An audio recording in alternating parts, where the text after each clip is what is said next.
How do you know if you have a good business idea, and what does the market research tell you? Hi guys, it's Clark. Honestly, I wish I had asked myself those two questions when I first started in business. It would have saved me from frustration and led to a much more enjoyable and profitable business venture. In reality, without considering your personal strength, your skills, your passion, and market needs, the chance of you succeeding is not looking very good. Whatever you do, do not skip market research because it provides important insights into your industry, into your competitor, into your target customer demographics. Trust me when I tell you, one way or another, the market will judge you. Now is a perfect time to pause the video, gather your thoughts, come up with one or multiple business idea, come back to this video when you're ready to learn how to do market research. So just how do you do market research? Let's use our friend Alex and his eco-friendly coffee capsule, for example. Alex has product engineering background and is very passionate about coffee. To do market research, there are 5 steps involved. Step 1 is define your business idea. Alex is looking to produce a eco-friendly, biodegradable coffee capsule that are compatible with popular coffee machines like the ones from Nespresso or Keurig. These capsules are an alternative to plastic and aluminum coffee capsules that are bad for the environment. Step 2 is identify your target market. Alex thinks that his target market includes environmental conscious consumers, specifically coffee drinkers that uses capsule-based machines but are concerned about the environmental impacts of those one-time use capsules. Step 3 is conduct the market research, and there are 2 parts to it. There are the secondary research and there are the primary research. In secondary research, it involves using existing data. So Alex will collect data on the size of the coffee capsule market as well as its growth trend. He also researches competitors that offer eco-friendly coffee products.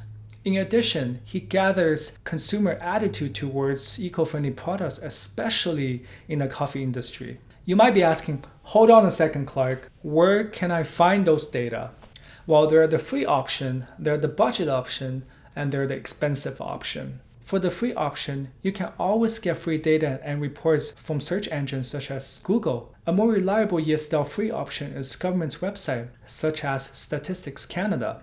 And another option is the library's website, where you often can find free partner access to the paid research data with your library card. And another place that people don't usually know about is the comments or feedback section of your competitor's product page. Make sure you focus on the negative comments because that's where you can find potential market pain. So that's the free option. There's also the budget option such as Statista.com, where their starter package is $149 per month. It will give you access to more than enough data. Of course, let's not forget the websites that charge $4,000 per report, and I really don't think it's needed at this point of time. So that's secondary research.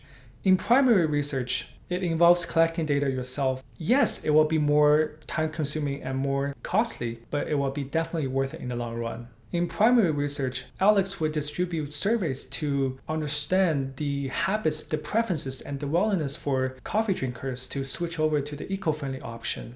He also organizes a focus group with coffee capsule users to dive deeper into their perception and attitude towards eco-friendly alternatives.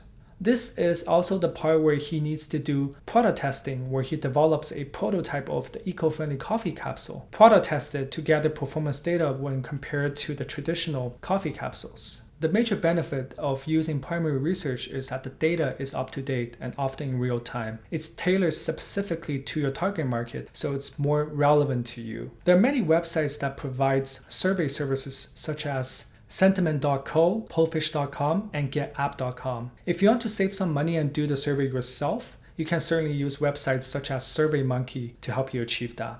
Nowadays, you can also organize focus group online using websites such as Discuss.io, LuxInsights.com, as well as FocusGroup.com. So that's primary research. Step 4 is about analyze market research finding. Alex needs to compile and analyze research finding from primary and secondary research. He needs to identify the key trends, such as percentage of coffee drinkers who's willing to pay a premium to use the eco-friendly option, the performance and price point at which people are willing to try the alternative, or the concern about the performance of the eco-friendly capsule versus the traditional one. Step 5 is making informed decisions. At this time, Alex has completed his analysis on the research finding, and he needs to decide whether if there's a viable market for his eco-friendly capsule. If he decides yes, then he needs to determine the price point, the marketing strategy, the distribution channels that appeals to the target market. He also needs to identify the challenges such as production cost, consumer education, and develop strategies to address them. And there you go, guys. This is a 5-minute crash course to how to do a market research. I hope it was helpful. Please remember, this is a generalized outline of how to do a market research. If you guys want me to dissect into any one part in more detail, please let me know by leaving a comment below. Please stay tuned for the next video as we will be moving on to the planning stage where you will learn how to write a business proposal. With that being said, please like and subscribe. Thank you so much for watching. Until next time, Clark out.